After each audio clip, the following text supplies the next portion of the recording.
बुलढाण्यात प्रकल्पग्रस्त शेतकऱ्याचं टोकाचं पाऊल। आंदोलनादरम्यान नदीत उडी मारत घेतली जलसमाधी। प्रकल्पग्रस्त शेतकरी विनोद पवार यांनी स्वतःला संपवलं। प्रशासनाकडून मृतदेहाचा शोध सुरू।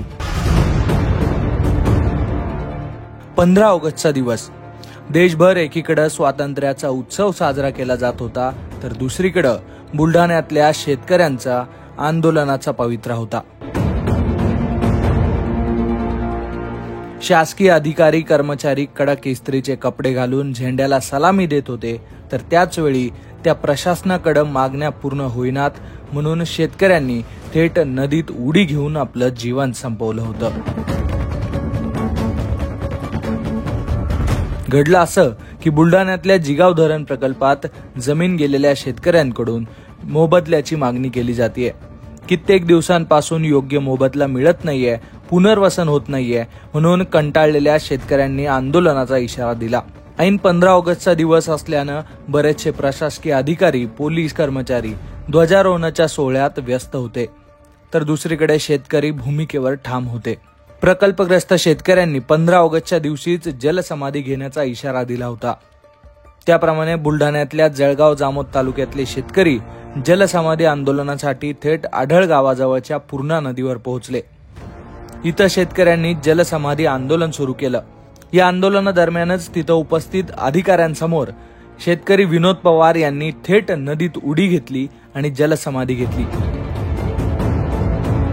पाण्याचा प्रवाह मोठा असल्यानं विनोद पवार काही सेकंदात दूरपर्यंत वाहत गेले, मात्र नंतर ते बुडून बेपत्ता झाले।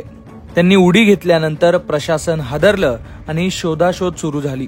एनडीआरएफचे जवान तिथे दाखल झाले, मात्र 16 ऑगस्टला सकाळपर्यंत विनोद पवार यांचा मृतदेह सापडलेला नाही अशी माहिती आहे।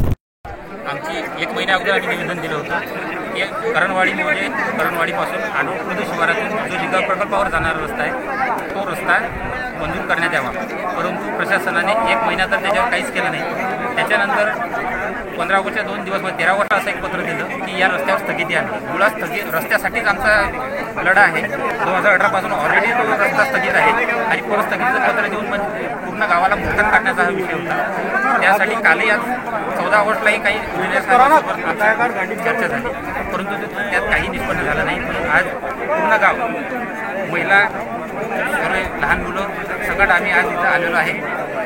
आज जर ही मागणी परत नाही झाली तर आम्ही जलसमाधी घेणार आहोत हे निश्चित आहे, आणि ज्याचं काही आता परिवर्तन झालं कोणाचं तर याची सर्व जबाबदारी ही शासनाची आहे। विनोद पवार यांच्यासारख्या असंख्य शेतकऱ्यांच्या जमिनी जिगाव धरण प्रकल्पात गेल्या आहेत। आम्हाला जमिनीचा मोबदला द्यावा ही साधी मागणी ही शेतकरी करतायत, मात्र योग्य मोबदला मिळत नसल्यानं विनोद पवार यांच्यासारख्या शेतकऱ्यांना हे टोकाचं पाऊल उचलावं लागलंय।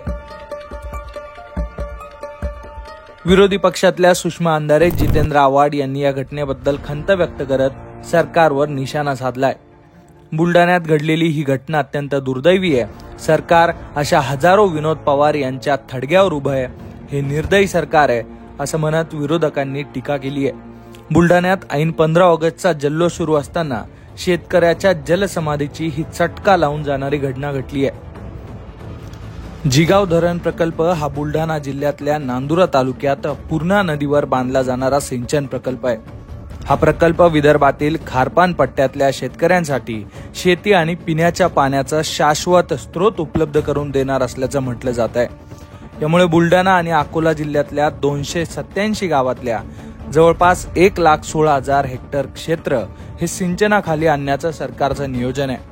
पण या प्रकल्पात ज्या शेतकऱ्यांच्या जमिनी गेल्या आहेत त्यांना मात्र योग्य मोबदला मिळत नाहीये। बुलढाण्यात काल ऐन 15 ऑगस्टचा जल्लोष सुरू असताना शेतकऱ्याच्या या जलसमाधीची चटका लावून जाणारी घटना घडली आहे।